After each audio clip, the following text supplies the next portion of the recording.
Hi everyone.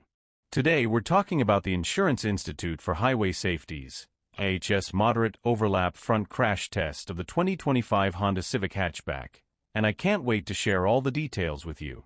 Let's jump right in.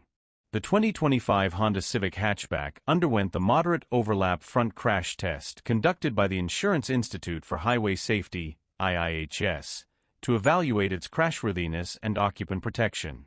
In this test, the vehicle is crashed into a deformable barrier at 40 miles per hour, 64 kilometers per hour, with 40% of the car's width overlapping the barrier on the driver's side. This test assesses how well the car's structure absorbs impact and protects its occupants. The 2025 Honda Civic Hatchback received a good rating, which is the highest possible score in this test. Impact on vehicle structure. The Advanced Compatibility Engineering (ACE) body structure effectively absorbed and distributed crash forces. The cabin remained intact, preventing significant intrusion into the occupant space. Impact on the rear passenger.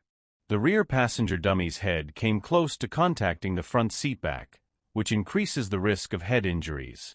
Rear passenger dummy injury values indicate a low risk of injury to the head or neck and a moderate risk of injury to the chest. During the crash, the shoulder belt remained in an ideal position on the dummy's chest. The rear passenger dummy's lap belt remained in the ideal position on the pelvis. The Honda Civic Hatchback's strong structural integrity and advanced restraint systems contributed to its high safety rating. These results helped the model achieve the Top Safety Pick Plus Award for 2025. If you enjoyed this review, be sure to like this video, subscribe to our channel for more exciting car reviews.